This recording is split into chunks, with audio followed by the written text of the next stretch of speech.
사도행전 3장 11절에서 19절까지 한 절씩 교대로 읽겠습니다.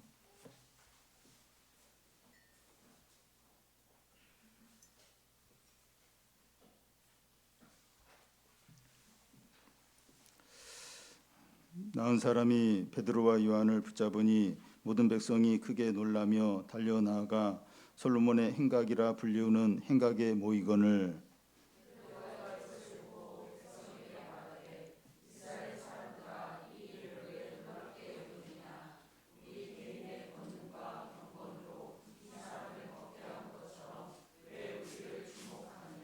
아브라함과 이삭과 야곱의 하나님 곧 우리 조상의 하나님이 그의 종 예수를 영화롭게 하셨느니라. 너희가 그를 넘겨주고 빌라도가 놓아주기를 결의한 것을 너희가 그 앞에서 거부하였으니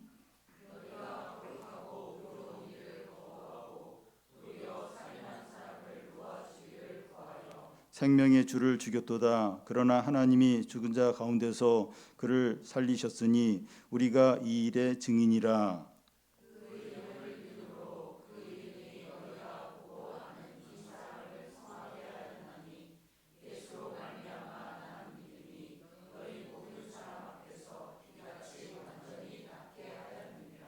형제들아 너희가 알지 못하여서 그리하였으며 너희 관리들도 그리한 줄 아노라.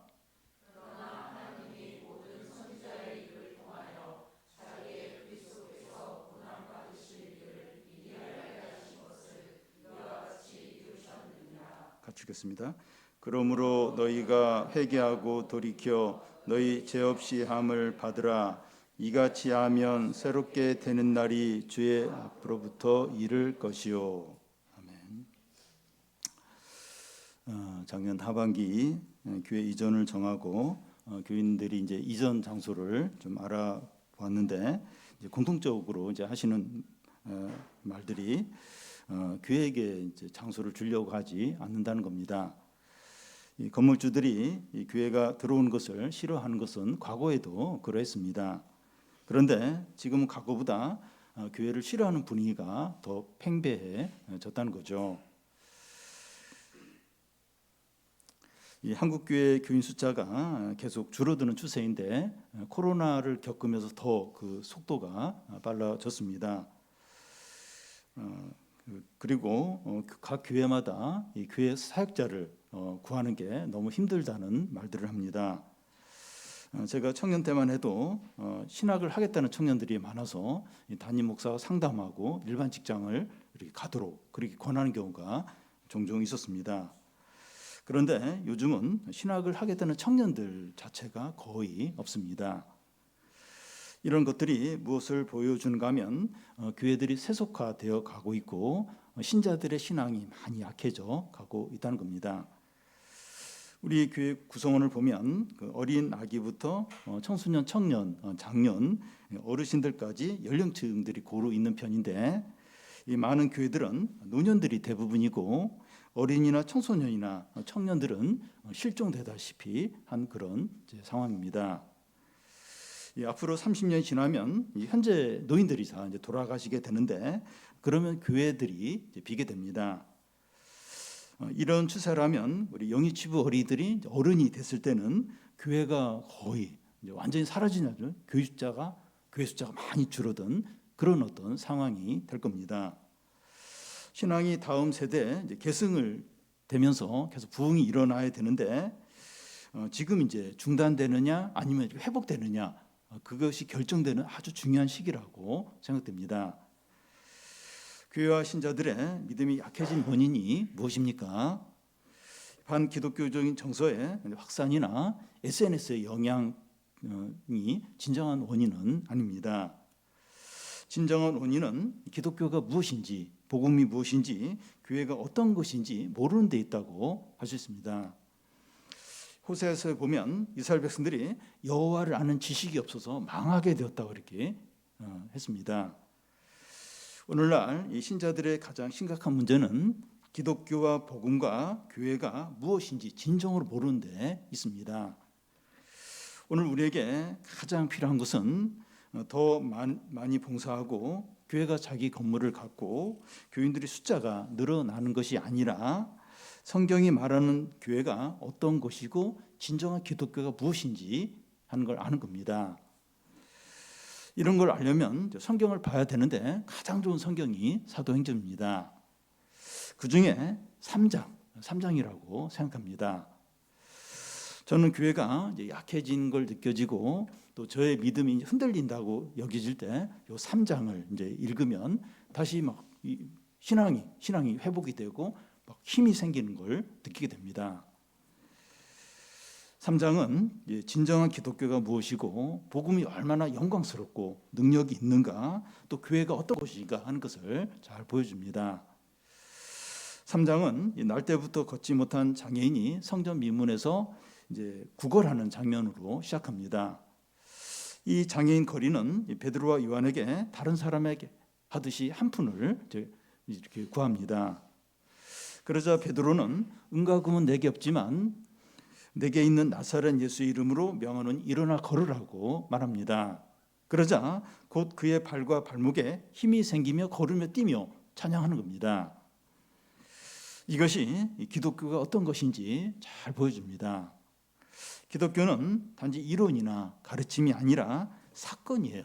역사이고 뭔가 일어나는 겁니다. 조금 이제 개선되거나 달라지는 것이 아니라 완전히 치료가 돼요. 새로워지는 겁니다. 과거에도 일이 일어났어요. 현재에도 일어나고 미래에도 이런 일들이 계속해서 일어나는 게 기독교입니다. 피상적으로 좋아지는 것이 아니라 근원적으로 좋아지는 게 기독교입니다.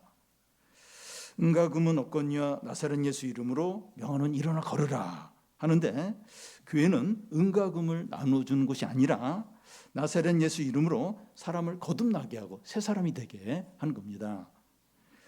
오늘날 교회가 약해지는 이유는 나사렛 예수 이름보다 은과 금을 더 의지하기 때문이고, 교회만이 할 수 있는 사명을 잃어버리고 이 세상이 할 수 있는 일들을 하면서 만족하기 때문입니다.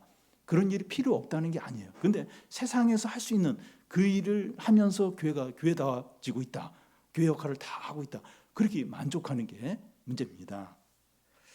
오늘 말씀은 날 때부터 걷지 못한 장애인이 온전하게 치료되자 사람들이 놀라면서 이제 몰려오는데, 그때 베드로가 어떻게 이 장애인이 걷게 되었는가를 설명하는 설교입니다.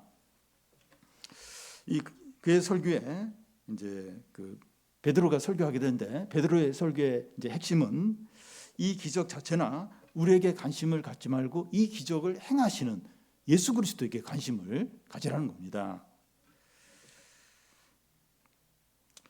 교회는 이제 침체되어 있고, 오늘날 교회가 침체되어 있고 이제 교인들이 무기력한 가운데 있는데, 우리 교회와 이제 우리들도 좀 그런 것 같습니다. 이 시간 이 기독교가 얼마나 능력 있고 영광스러운가 하는 걸 깨닫고, 장애인이 걷고 뛰는 것처럼 우리의 믿음이 다 회복이 되기를 바랍니다. 먼저 왜 우리를 주목하느냐 하는 거예요. 11절, 12절을 한 절씩 읽겠습니다. 나은 사람이 베드로와 요한을 붙잡으니 모든 백성이 크게 놀라며 달려나가 솔로몬의 행각이라고 불리우는 행각에 모이거늘,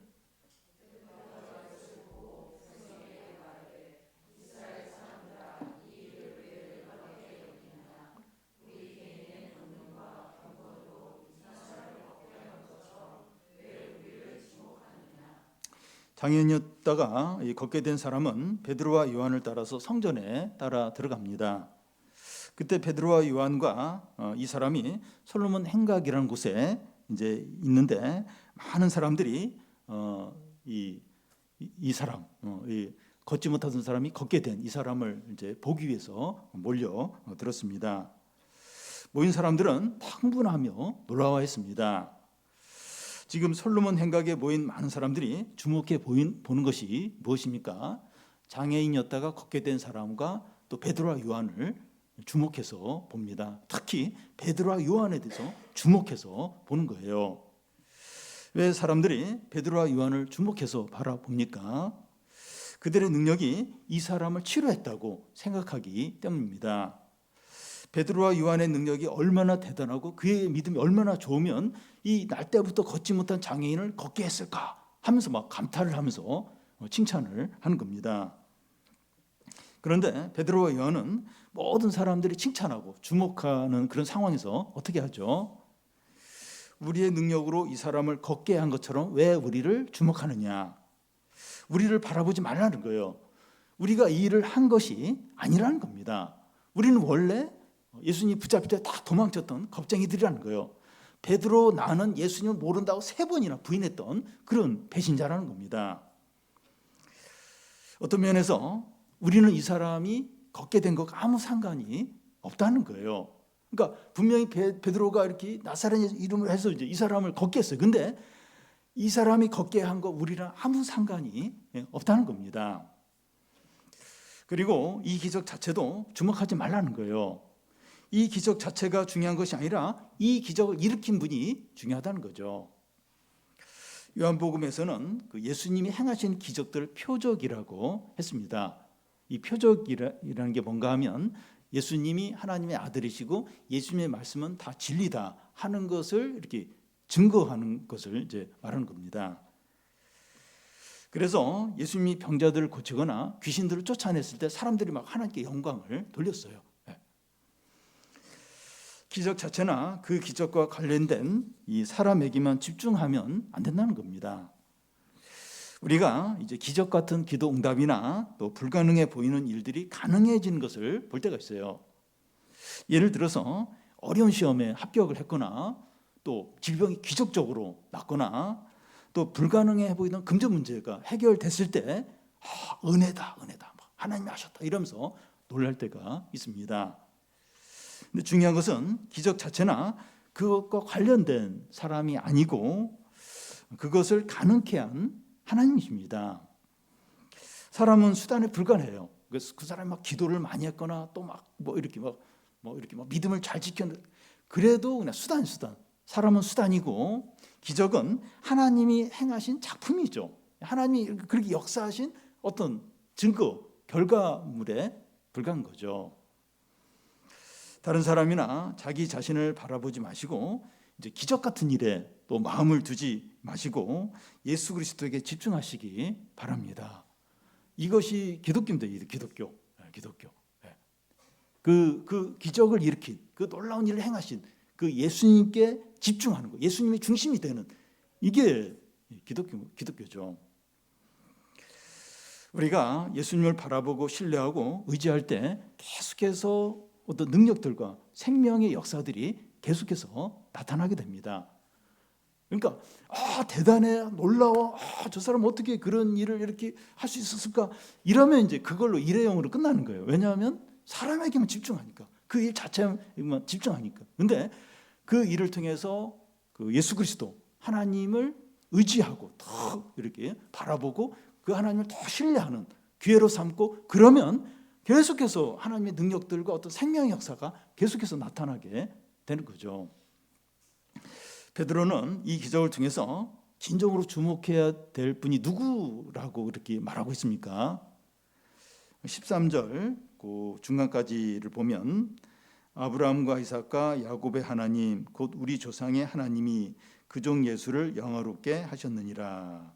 여기 특이한 것이 이 베드로는 예수 그리스도를 주목하라 이렇게 바로 이야기하지 않고 하나님을 먼저 이야기를 한다는 겁니다. 우리가 먼저 알아야 할 분이 예수님보다 하나님이라는 거예요.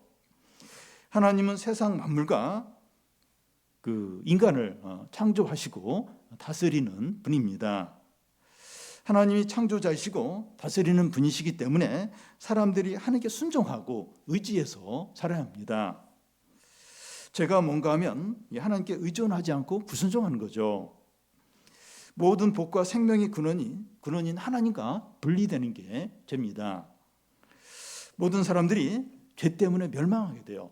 그러니까 이 생명과 이 구원의 근원이 하나님이신데 그 하나님과 분리되면 그게 이제 죄고 그러면 이제 멸망할 수밖에 없는 거죠. 그런데 하나님께서 이 사람들의 죄를 대신해서 예수 그리스도를 십자가에 죽도록 이렇게 내어 주셨습니다. 그래서 베드로가 주목해야 될 분은 예수 그리스도라고 하기 전에 먼저 하나님을 이야기하는 겁니다. 그런데 하나님을 어떤 분이라고 말하고 있습니까? 아브라함과 이삭과 야곱의 하나님입니다.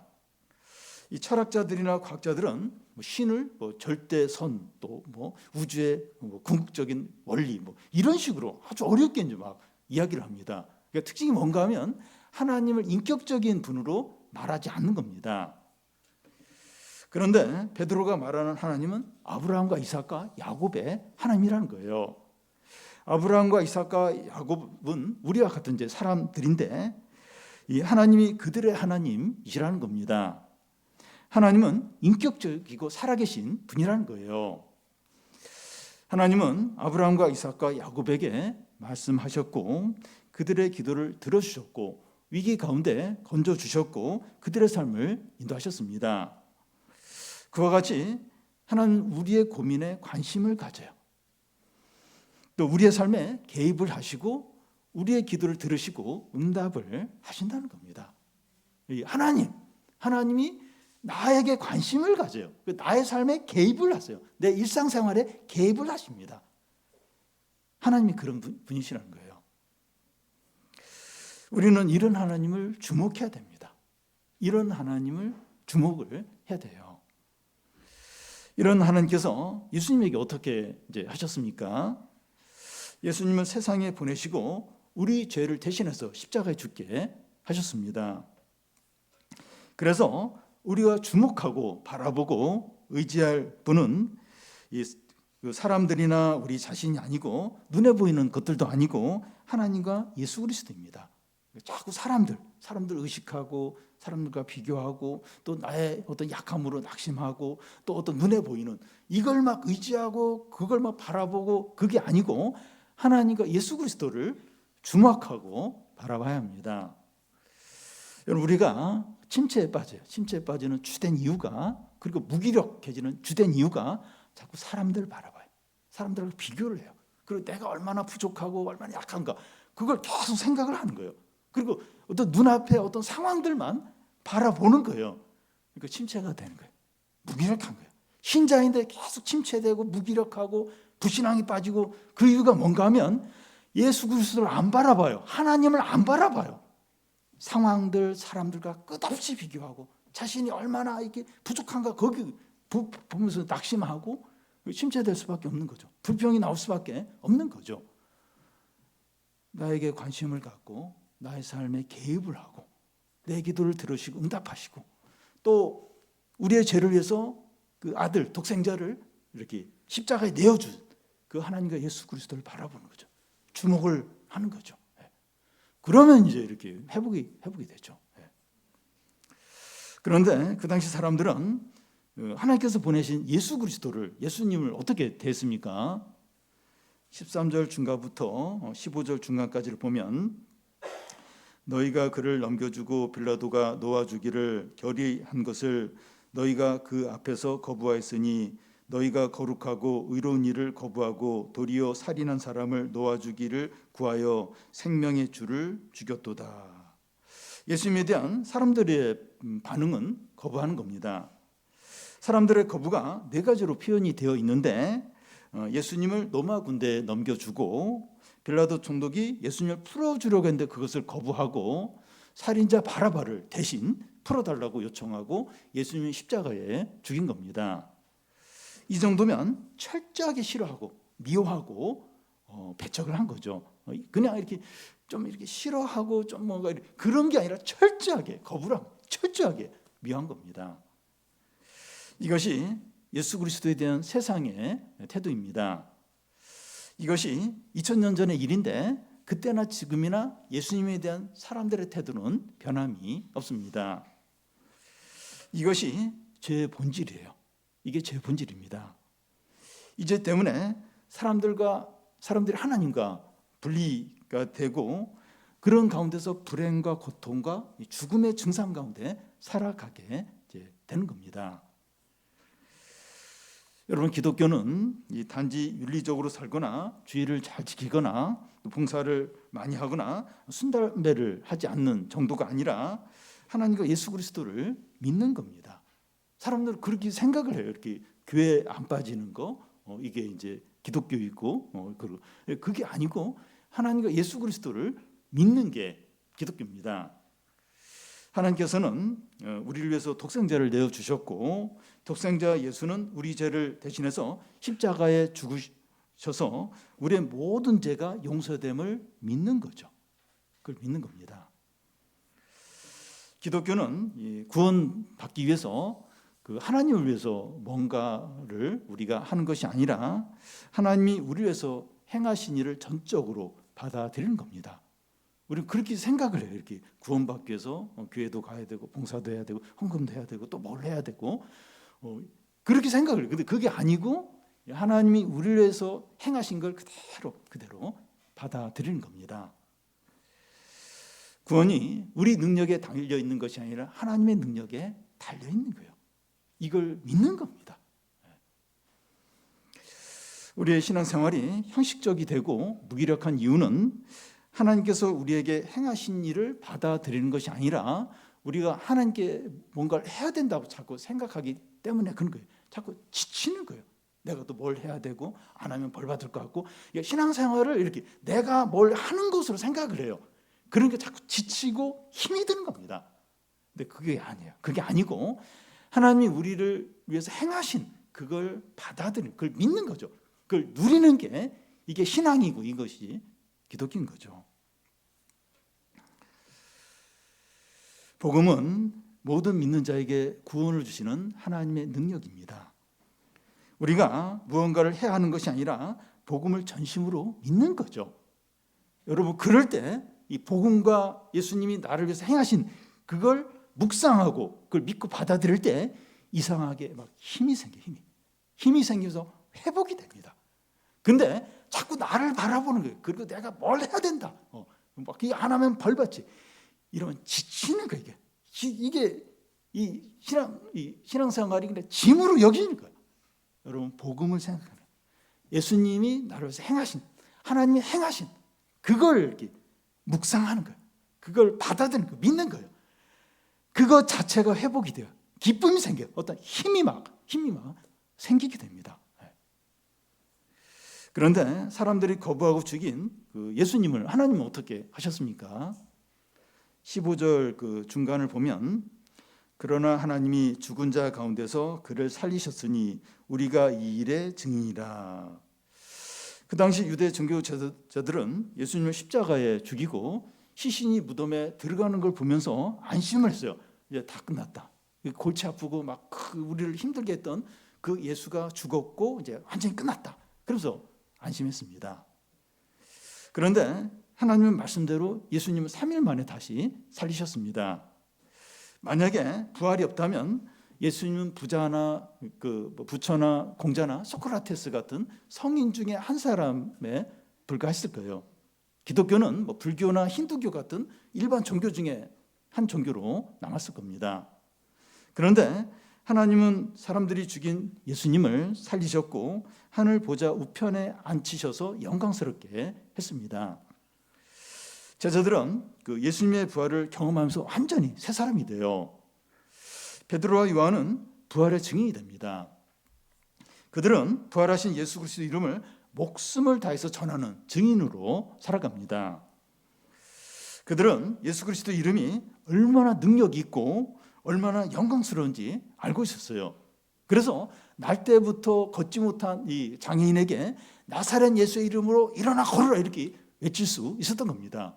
그러니까 이렇게 했다가 안 일어나면 어떻게 하지? 이런 의심을 전혀 예수 이름을 절대적으로 확신하고 의심하지 않았습니다. 이 16절을 같이 한번 읽겠습니다. 그 이름을 믿음으로 그 이름이 너희가 보고하는 이 사람을 성하게 하였나니 예수로 말미암아 난 믿음이 너희 모든 사람 앞에서 이같이 완전히 낫게 하였느니라.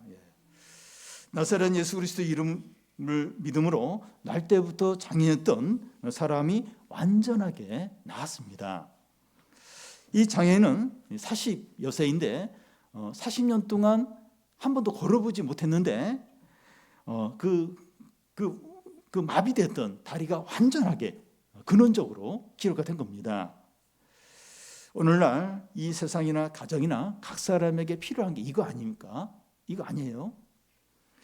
마비되고 죽었던 것이 다시 살아나고 풀리는 이게 필요하지 않습니까? 사람이 거듭나고 새 사람이 되고 변하는 것은 하나님만 하실 수 있습니다.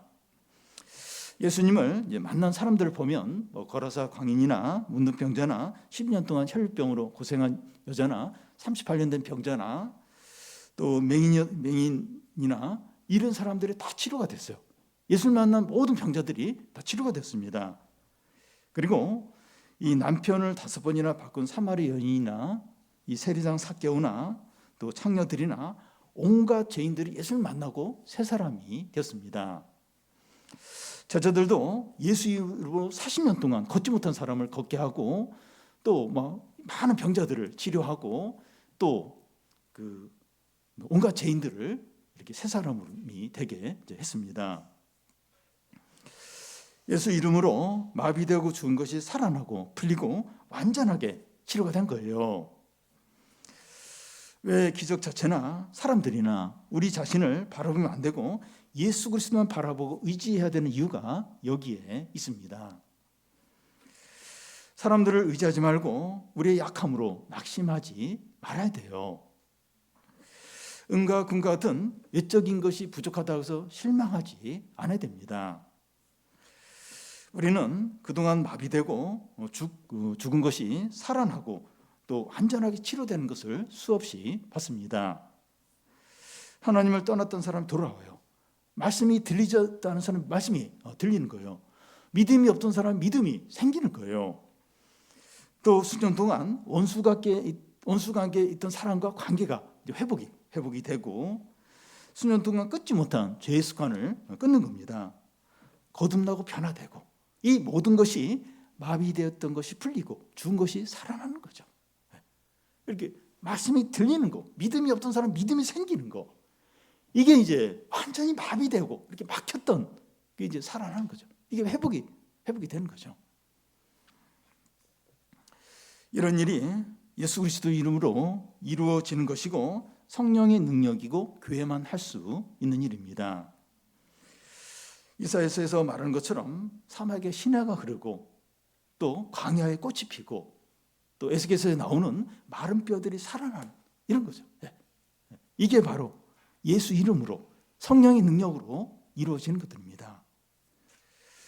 주 이름 큰 능력이 있도다. 남 믿네 그 이름. 예수 이름을 부를 때 새 생명 얻었네.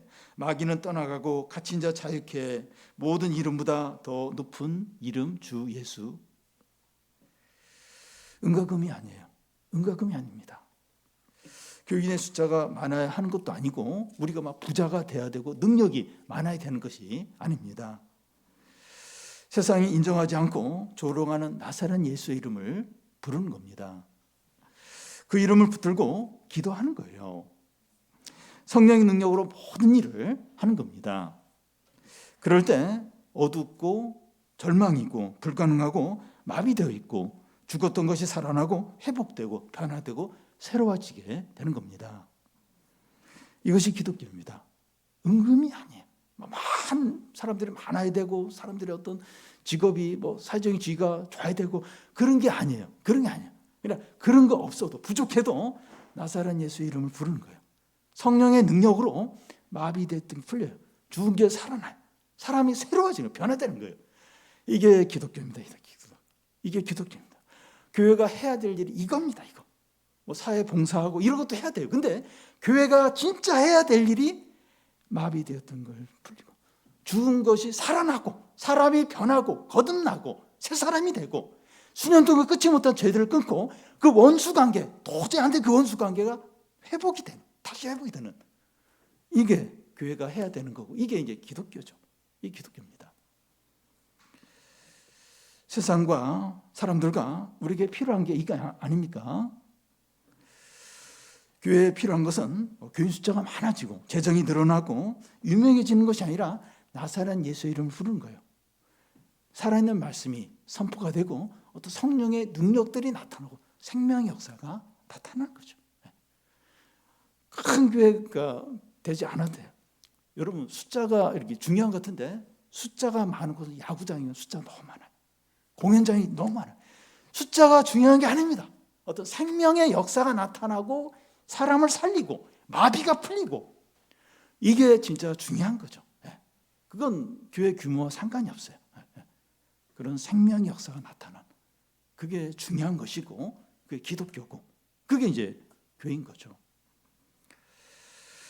베드로는 사람들에게 생각을 하라고 말합니다. 한번 자신의 삶을 돌아보라고 그렇게 권합니다. 17절인데요. 같이 읽겠습니다.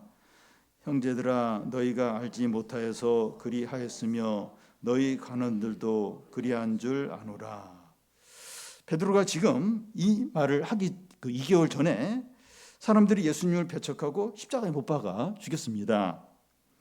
어떻게 그렇게 했는지 한번 생각을 해보라는 거예요. 너희들은 예수님을 대신해서 살인자 바라바를 풀어달라고 하고 생명의 주를 죽인 것은 알지 못해서 그랬다는 겁니다. 무지해서 그렇게 했다는 거예요. 여기서 무지라고 하는 것은 지적인 문제가 아니라 마음의 문제입니다. 마음이 완악하고 교만한 것을 말합니다. 대제사장과 백성들은 이 빌라도 총독이 예수님을 풀어주려고 할 때 십자가에 못 박으라고 외친 것은 지적인 문제가 아니에요. 마음의 문제였습니다. 사람이 마약을 하고 양몽주독에 빠지고 음주운전을 이제 하는 것은 죄인지를 몰라서 나쁜지 몰라서가 아니라 알면서 그렇게 하는 거죠. 죄 짓는 것은 지적인 문제가 아니라 마음의 문제입니다. 죄인지 몰라서가 아니라 마음이 그렇게 하고 싶은 거예요. 죄 짓고 싶은 거예요. 마음이 하나님을 거부하고 대적하는 겁니다. 이 지적인 이 불신앙도 이 지적인 문제가 아니라 마음의 문제예요. 마음에서 하나님을 싫어하는 거예요. 하나님을 거부하는 겁니다.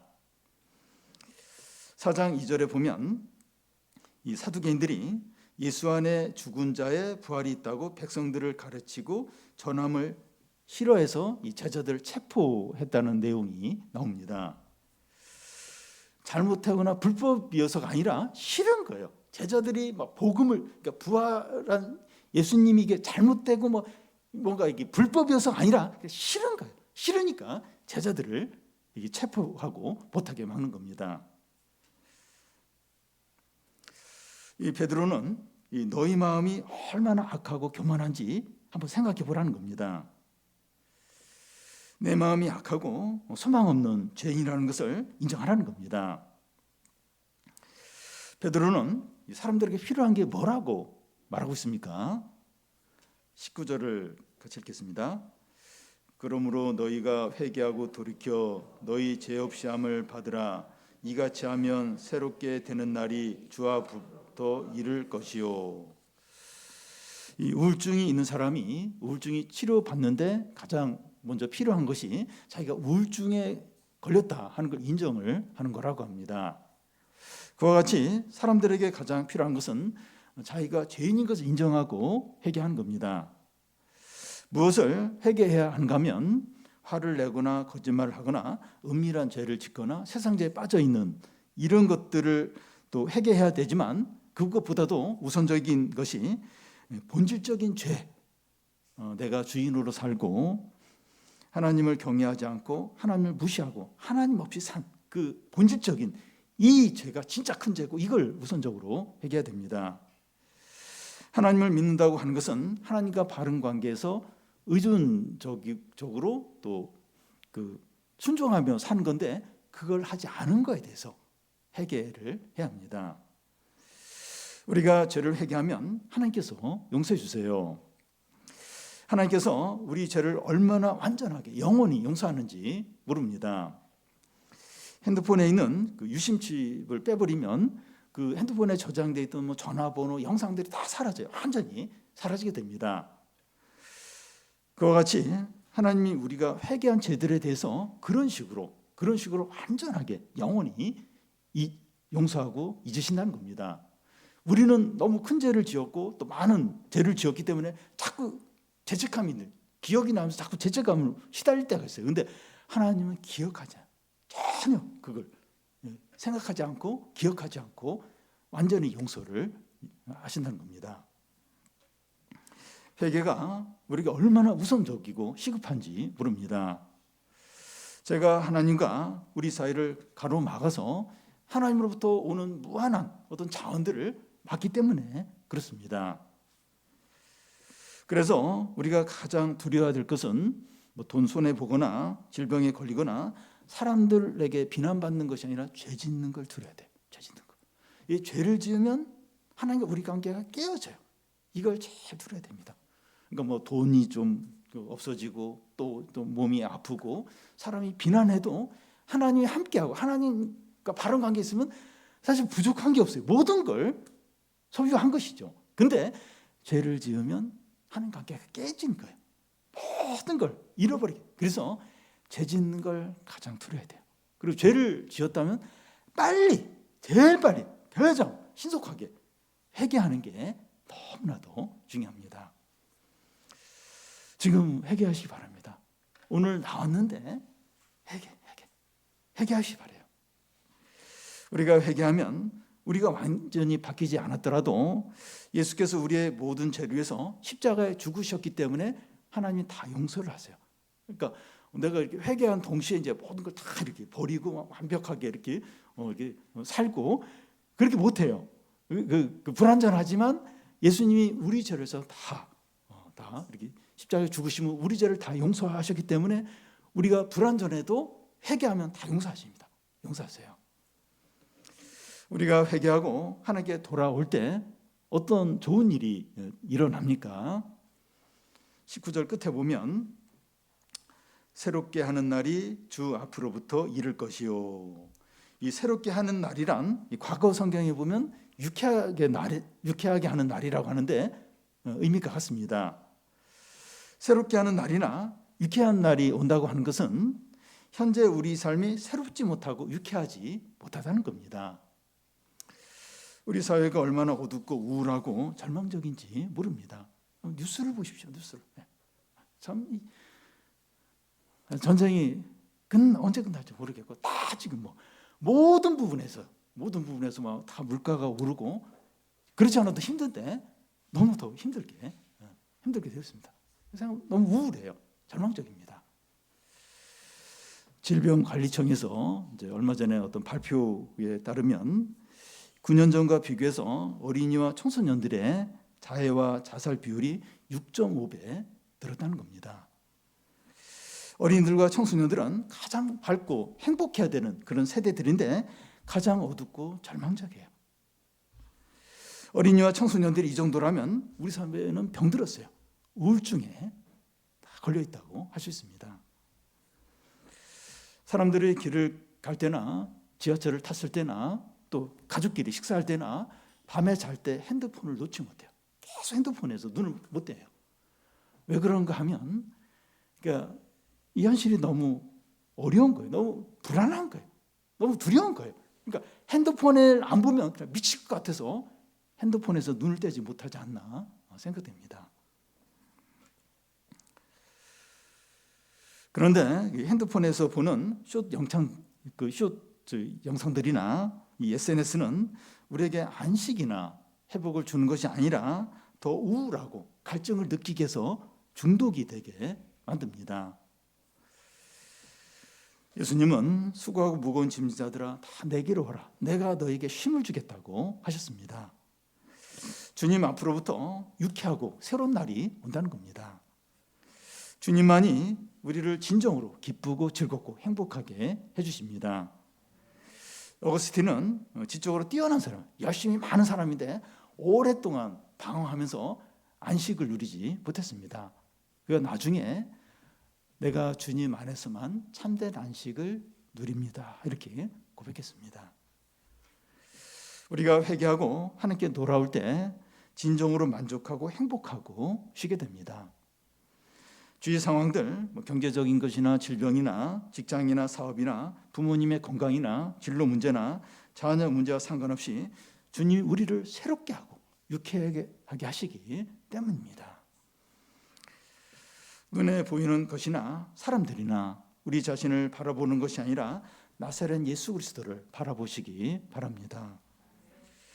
나사렛 예수 그리스도 이름으로 무엇이든지 구하면 다 주신다고 말씀하셨습니다. 우리가 나사렛 예수 그리스도 이름을 부르고 성령의 능력을 의지하고 그 이름으로 구함으로 마비되었던 것들, 이게 풀리고 죽은 것들이 살아나고 우리의 마음과 영과 우리의 신앙이 다 회복이 되어서 건강하고 또 기쁘고 행복하고 안식을 누리는 우리 모두가 되시기 바랍니다. 우리 찬양하고 좀 기도하겠습니다. 능력의 이름 예수,